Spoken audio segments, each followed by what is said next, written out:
बड़ा ही सुंदर यह रास का प्रसंग है, जिस रास के प्रसंग में लाखों गोपियों पर भगवान ने कृपा करी और गोपियों की मनोकामना पूर्ण करने के लिए कात्यायनी मैया का व्रत किया ना गोपियों ने भगवान की प्राप्ति के लिए, तो सब गोपियों पर कृपा करने के लिए ही भगवान ने यह रास की भूमिका बनाई। और इस रास की भूमिका में स्वयं परमात्मा ही, स्वयं नारायण ही आज यमुना के किनारे विचरण कर रहे हैं और विचरण करते करते अपनी मुरली बजा रहे हैं। श्री शुक उवाच भगवन् पिता रात्रि शरदोत्फुल्लमल्लिका विक्षरन्तु मनश्चक्रे योग माया उपाश्रिता। ध्यान दीजिए, सुखदेव जी ने जब रास का प्रसंग कहना प्रारंभ किया तो श्लोक में ये नहीं कहा कृष्ण पिता रात्रि या गोविंद पिता रात्रि, क्योंकि यदि कृष्ण लिख देते तो कहीं संसार के लोग ये नहीं समझ लें कि कोई साधारण कन्हैया खड़ा है, कोई ग्वाला खड़ा है। व्यास जी ने इसीलिए पहले ही हमें सचेत कर दिया कि यहाँ कोई साधारण नहीं, भगवान पिता रात्रि, स्वयं भगवान ही उस रात्रि के दिन आए हैं। और भगवान किसे कहते हैं? जिसमें 6 गुण हो, जिसमें 6 गुण हो, वही भगवान है।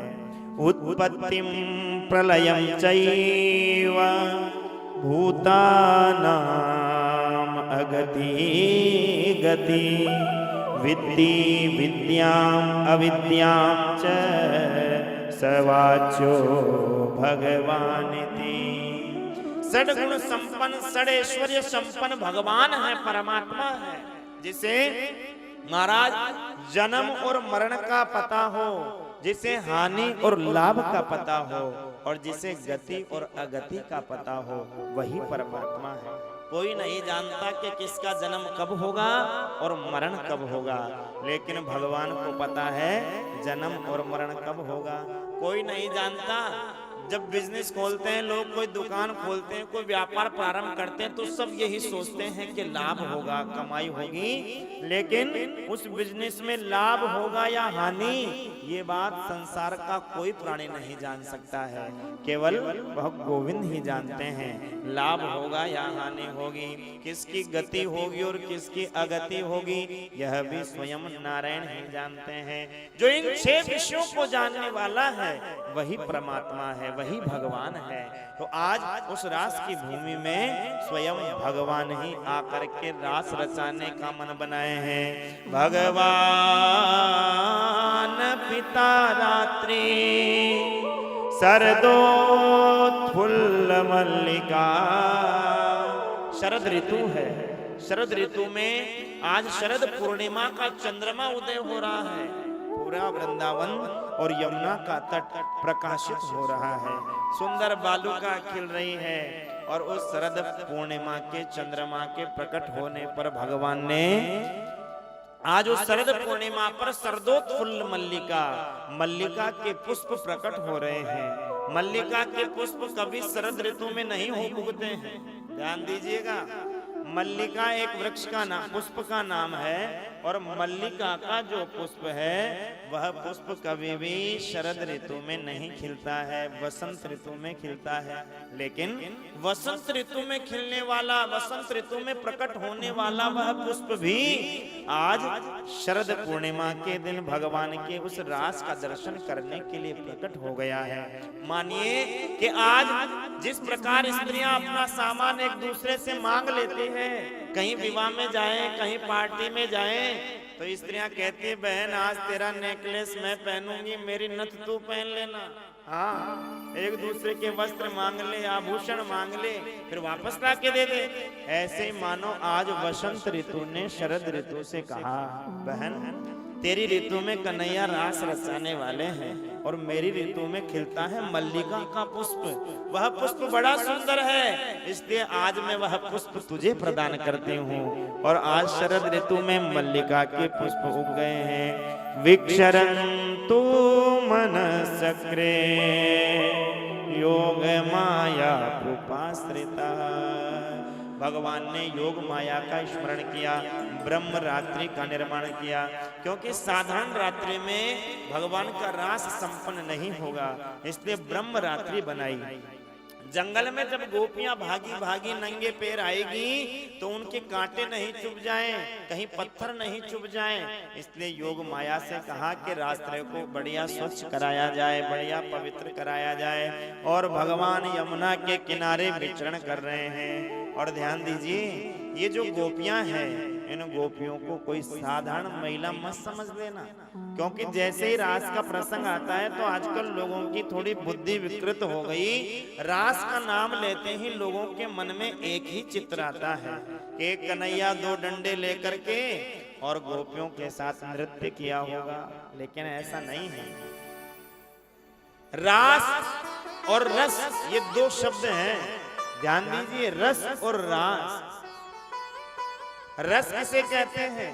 हम भगवान की कथा में जाएं, भगवान की कथा सुने और कथा सुनकर जब बाहर निकलते हैं तो आपस में बात करते हैं कि कथा में बड़ा रस आ रहा है, करते हैं ना, कथा में बड़ा रस आ रहा है। दर्शन करने जाएं मंदिर में, तब महाराज हम यदि भगवान का मंदिर में दर्शन करने जाएं तो उसे तो कहते हैं रस, हम भगवान की कथा सुनने जाएं उसे कहते हैं रस। लेकिन किसी दिन उस गोविंद को हमारी याद आ जाए, किसी दिन भगवान को भक्तों की याद आ जाए और भगवान स्वयं भक्तों से मिलने आ जाए, उसे कहते हैं रास। कोई कामियों की लीला नहीं, कोई नाचने गाने की लीला नहीं, पूरी लीला ये जो रास पंचाध्याय है, इस रास पंचाध्याय में केवल 4 श्लोकों में भगवान ने गोपियों के साथ नृत्य किया, बाकी सारी गाथा बिछुड़ने की गाथा है। ध्यान दीजिएगा, प्रेमी बिछुड़ कर भी मिल लेता है और जो सुख बिछुड़ करके मिलता है वो सुख मिलकर के नहीं मिलता है। दूर से महाराज जो हमारे संतों में, गुरु में निष्ठा रहती है वह सामीप्य मिलने के बाद नहीं रहती है। हम हमारे गुरु जी के जितना दूर रहते हैं उतनी हमारी उनमें निष्ठा रहती है। यदि उनके साथ रहने लग जाएं तो मानव है, मनुष्य शरीर है और मनुष्य शरीर से कुछ ना कुछ गलती तो बन ही जाती है, इसलिए धीरे धीरे उनमें कमियां नजर आने लग जाती हैं। संतों में, ब्राह्मणों में समीप जाने से हम कमियां ढूंढने लग जाते हैं। इसीलिए महाराज आज स्वयं भगवान मन बनाए हैं गोपियों पर कृपा करके और भगवान यमुना के किनारे आए हैं और यमुना के किनारे आकर के कन्हैया ने अपनी मुरली का निनाद किया है। और जैसे ही कन्हैया ने मुरली बजाई, ऐसे वेणु का निनाद किया कि 84 कोस ब्रज मंडल में रहने वाली समस्त ब्रजांगनाओं को लग रहा है कि कन्हैया हमारा ही नाम पुकार रहे हैं, गोविंद हमें ही बुला रहे हैं। हर गोपी को लग रहा है कि हमारा नाम लेकर कन्हैया बुला रहे हैं और सब गोपियां भगवान से मिलने के लिए आज तड़प रही है और भागी भागी भगवान से मिलने जा रही है। और जिस स्थिति में थी उस स्थिति को वहीं त्याग करके भगवान से मिलने के लिए दौड़ पड़ी। किसी ने महाराज नाक में पहनने वाली चीज कान में पहन ली, कान में पहनने वाली को नाक में लटका ली, होठन पे लगाने वाली नेत्रन में लगा ली और नेत्रन में लगाने वाली होठन पे लगा ली। ऐसे अस्त व्यस्त गोपियों के हो रहे हैं। गोपियां भाग रही हैं, दौड़ लगा रही हैं। एक गोपी जाने लगी, उसके पति ने हाथ पकड़ लिया, कहा कहाँ जा रही है? कहा कन्हैया के साथ रास लीला करने जा रही हूँ, कन्हैया बुला रहे हैं, उनसे मिलने जा रही हूँ। पति ने कहा कि तुझे पता है इस प्रकार अर्धरात्रि में स्त्रियां घर से बाहर नहीं निकलती, चल अपने कक्ष में। और कक्ष में ले जाकर बाहर से कुंडी लगा दी। गोपी ने कहा कि तुझे इस शरीर से प्रेम है तो इस शरीर को शहद लगाकर चाट। और उस शरीर को त्याग करके गोपी आत्म स्वरूप से भगवान से मिलने के लिए पधार गई, आत्म रूप से भगवान के पास पहुंच गई। गोपियां झुंड बनाकर के भगवान के निकट आई। भगवान ने गोपियों को आते हुए देखा, मुस्कुराए और भगवान गोपियों का स्वागत करने लगे।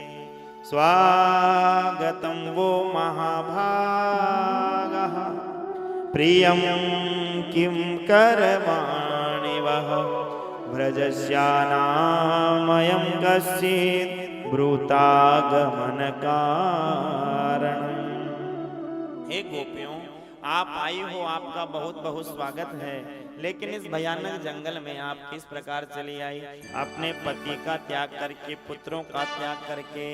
रजन्येषा घोर रूपा घोर सत्वा निषेवितः प्रीतियात् व्रजं नेह स्तेयं स्त्रियस्त्रीभिः सुमध्यमा।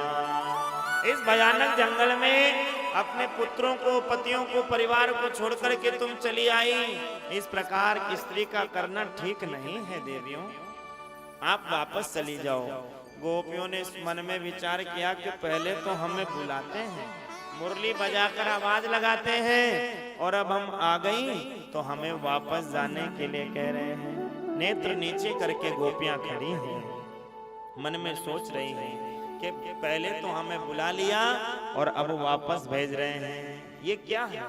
श्री सुखदेव जी महाराज कहते हैं, राजन, ये भगवान गोपियों की परीक्षा ले रहे हैं।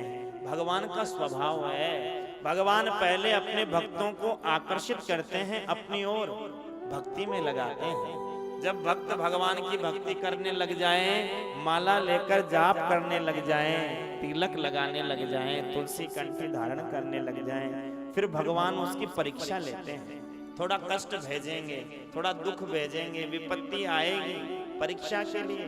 लेकिन उस विपत्ति में आधे लोग तो महाराज हड़बड़ा जाते हैं, अरे हम तो भगवान की पूजा करने लगे और उसी दिन से सब गड़बड़ हो गया, उसी दिन से सारा हमारा टेंशन हमारे घर में आ गई।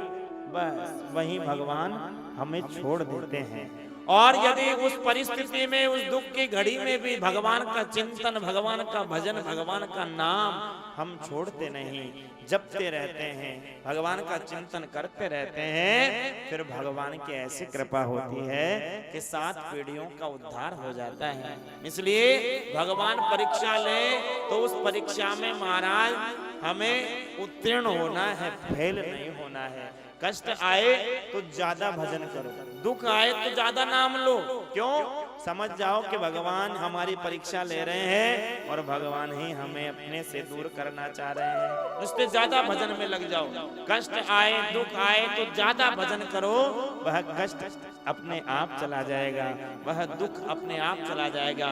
और उस दुख की घड़ी में, उस कष्ट की घड़ी में भगवान का नाम ही आपका सहारा बन जाएगा, उस समस्या से निकालने के लिए, उस समस्या से उबारने के लिए। गोपियां चिंतन कर रही है, चिंतित हो रही है। भगवान कहने लगे, तुम्हें पता है एक पतिव्रता स्त्री का ऐसी होती है, स्त्री सबसे अधिक प्रेम करती है अपने पुत्र से। पुत्र से अधिक प्रेम स्त्री किसी से नहीं करती है। जितना पुत्र प्रिय होता है उतना स्त्री को कोई प्रिय नहीं होता। लेकिन जो पातिव्रत धर्म का पालन करती है स्त्री, अपने पति की सेवा में तत्पर रहती है स्त्री, जो अपने पति का कभी त्याग नहीं करती है, जो अपने पति से सदा प्रेम करती है, ऐसी स्त्री अपने पुत्र का भी वियोग सहन कर लेती है। और भगवान एक दृष्टांत देते हैं कि एक बार एक स्त्री अपने पति की सेवा में तत्पर रहती, पातिव्रत धर्म का पालन करती। एक दिन उसका पति कहीं ऑफिस से दोपहर के समय में आया, हारा थका, और आते ही पत्नी की गोद में सर रख करके लेट गया। पत्नी सिर दबाने लगी और गहरी नींद आ गई। अब जब नींद आ गई तो उसने क्या देखा, उस स्त्री का 1.5 वर्ष का एक बालक गुठमन गुठमन चलते चलते चूल्हे की ओर जा रहा है। पत्नी ने, उसने स्त्री ने देखा कि मेरा बालक अग्नि में नहीं चल जाए, यदि अग्नि में चल जाएगा तो जल जाएगा, लेकिन यदि उठ करके मैं जाऊंगी तो मेरे पति की नींद टूटेगी और मेरा पतिव्रत धर्म नष्ट हो जाएगा। इसने नेत्र बंद कर लिए, नेत्रों में अश्रु हैं, पुत्र की चिंता है, और नेत्र बंद करके भगवान से प्रार्थना की, हे प्रभु, यदि मैंने सच्चे भाव से अपने पति की सेवा की हो तो मेरे पुत्र की रक्षा करना।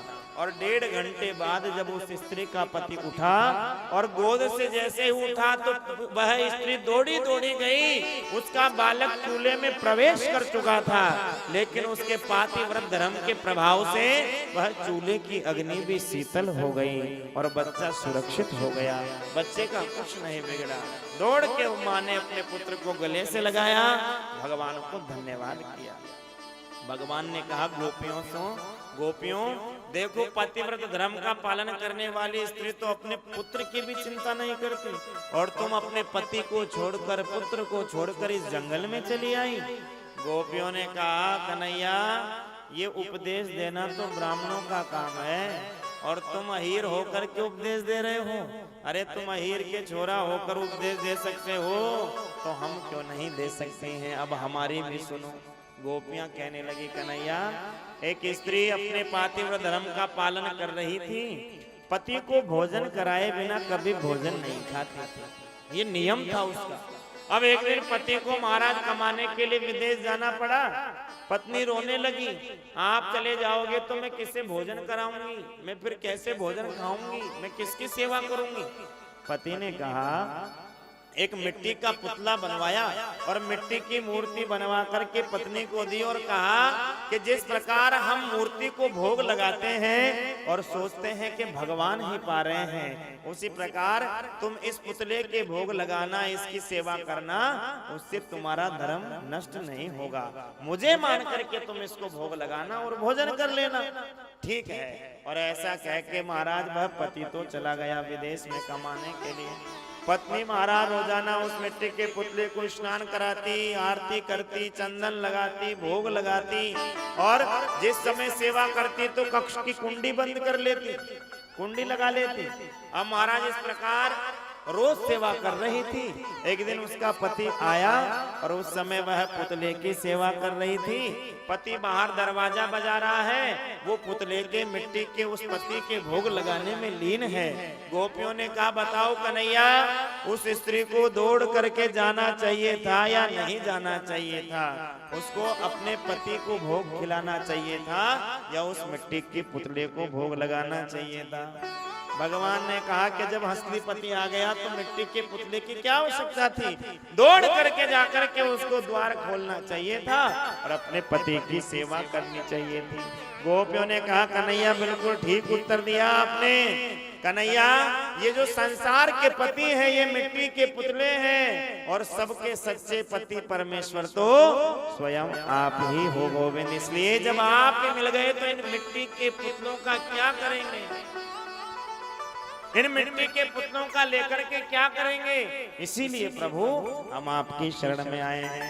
ऐसा भाव जब भगवान ने देखा तो भगवान गोपियों पर कृपा करने के लिए एक दो गोपी के बीच एक कन्हैया प्रकट हुए और रास करना प्रारंभ कर दिए।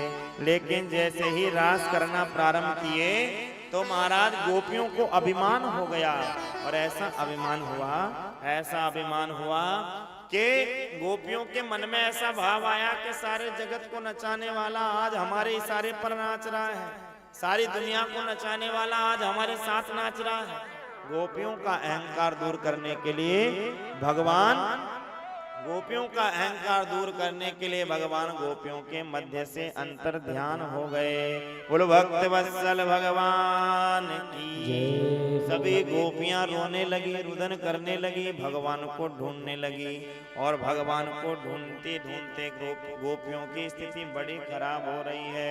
और भगवान अकेले अंतर ध्यान नहीं हुए, गोपियों के मध्य से श्री राधा रानी को भी लेकर के भगवान वन में कुंज में प्रवेश कर गए हैं। और गोपियां प्रार्थना कर रही है, गोपियां रो रही है, बिलख रही है, रुदन कर रही है। ओ सुन राधिका दुलारी, तेरे द्वार का भिखारी मैं, श्याम का पुजारी, एक पीड़ा है हमारी। ओ मुझे श्याम ना मिला, मुझे श्याम ना मिला, हमें श्याम ना मिला। ओ सुन राधिका दुलारी सुन राधिका दुलारी तेरे द्वारिका भिखारी तेरे द्वारिका भिखारी एक पीड़ा है हमारी एक पीड़ा है हमारी हमें श्याम ना मिला हमें श्याम ना मिला हमें श्याम ना मिला हमें श्याम ना मिला सुने राधिका दुलारी तेरे द्वार का भिखारी तेरे श्याम का पुजारी के पीना है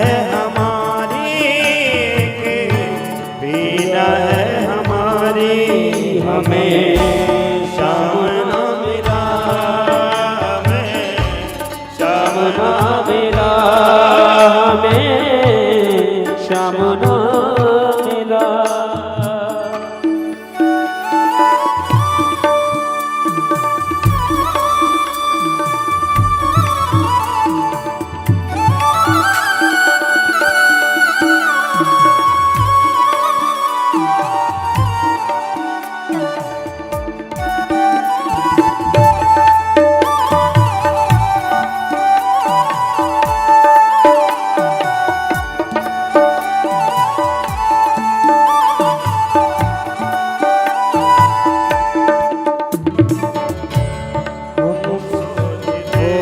हम सोचते थे कान्हा कुंजन में होगा हम सोचते थे कान्हा कुंजन में होगा हम सोचते थे कान्हा कुंजन में होगा सोचते थे कान्हा कुंजन में होगा अभी तो मिलन का हमने सुख नहीं भोगा अभी तो मिलन का हमने सुख नहीं वो सुन के प्रेम की परिभाषा सुन के प्रेम की परिभाषा मन में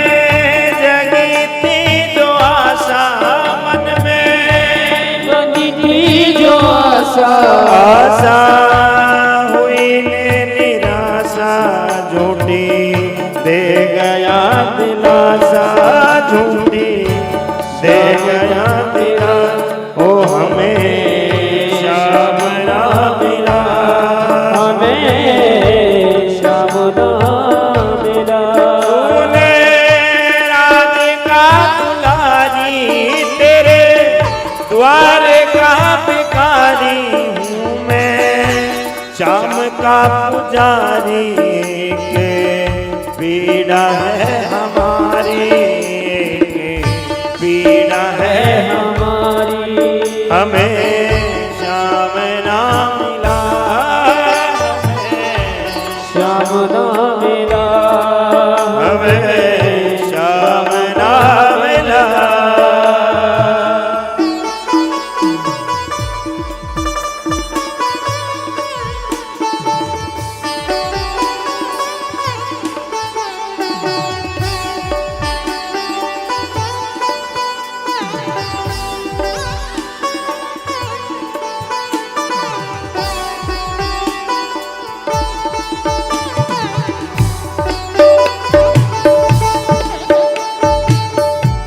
देता है कन्हैया जैसे प्रेम की दिशा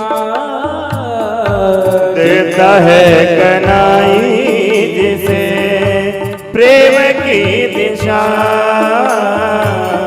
सब वेद उसकी लेता है परीक्षा सब वेद उसकी गाना लेता है परीक्षा वो कभी निकट बुलाए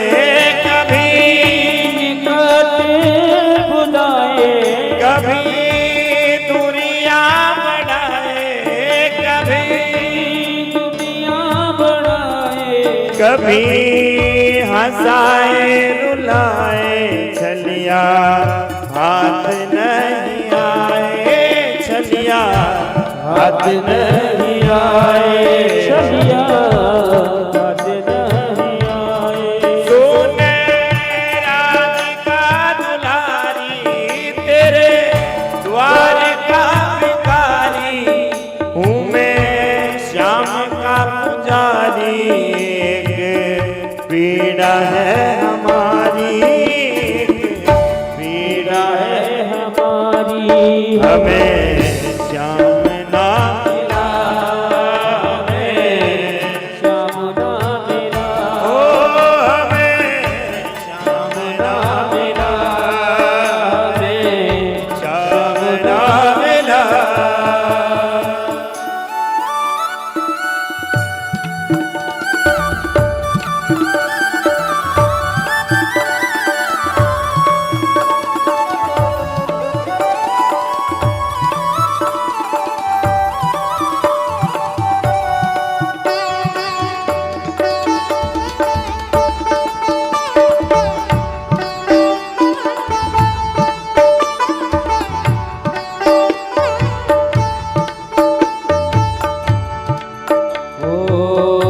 अब ना जिसे यहाँ कहे सब कोई, अपना जिसे यहाँ कहे सब कोई, अपना जिसे यहाँ कहे सब कोई, अपना जिसे यहाँ कहे सब कोई, उसके लिए मैं दिन रात रोई, उसके लिए मैं दिन रात रोई, उसके लिए मैं दिन रात रोई,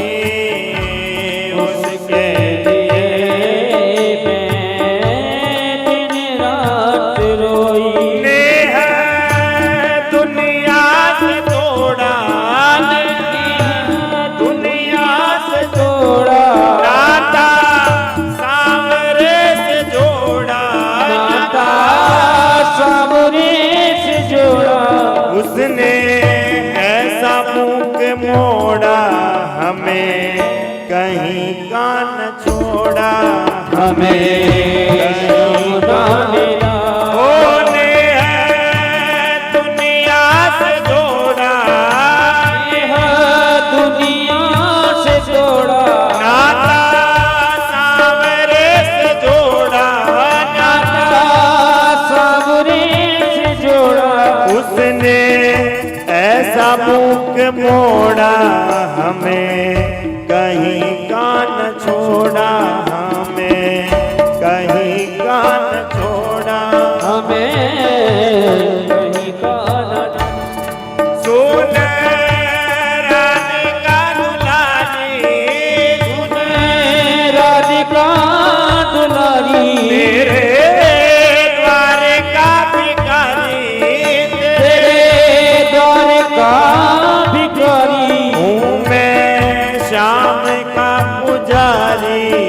एक पीड़ा है हमारी, एक पीड़ा है हमारी, हमें श्याम ना मिला, हमें श्याम ना मिला, ओ हमें श्याम ना, श्याम ना हमें श्याम ना मिला, हमें श्याम ना, श्याम ना मिला, श्याम ना मिला।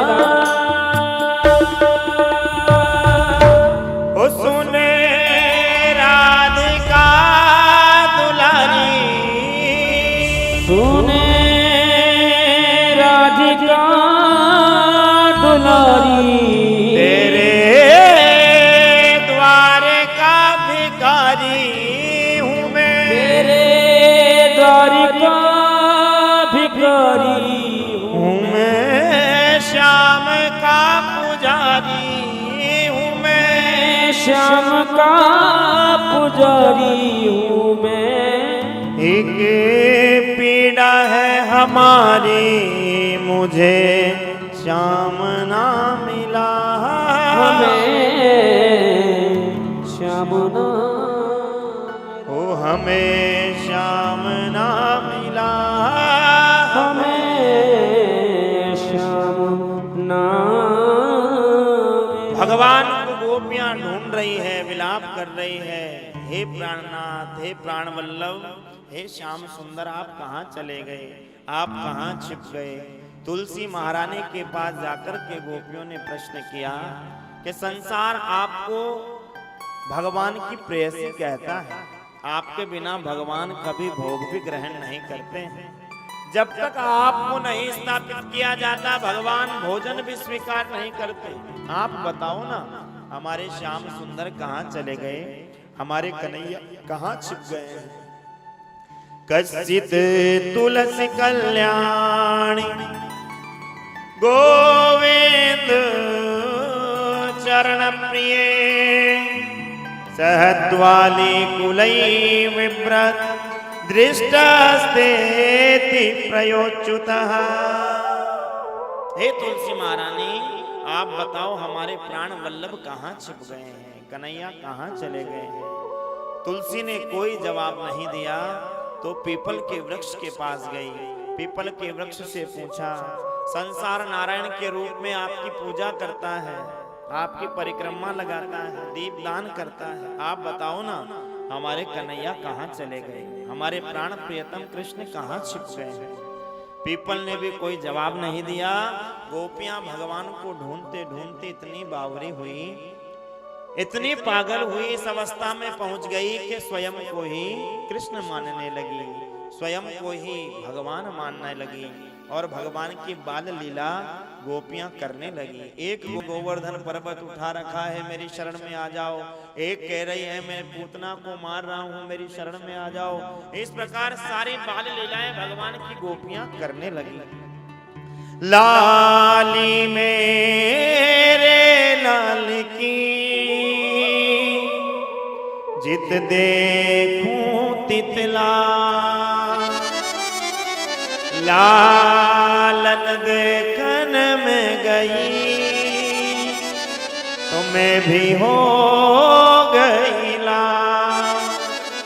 लाल जी को ढूंढते ढूंढते स्वयं ही लाल जी बन गई, लाल जी की लीलाएं करने लगी।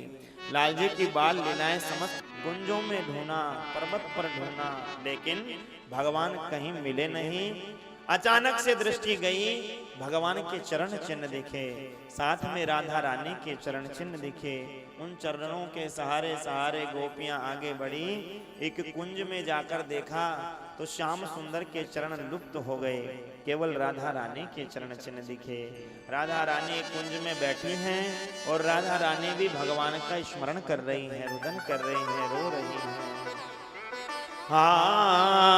नाथ रमण केष्ट क्वासी क्वासी महाभुज दास्यास्ते कृपणाया में सखे दर्शन सन्निधि। इस श्लोक में श्री राधा रानी ने 5 नाम लेकर भगवान को संबोधित किया और 5 विग्रह उसी समय वृंदावन की भूमि में प्रकट हो गए।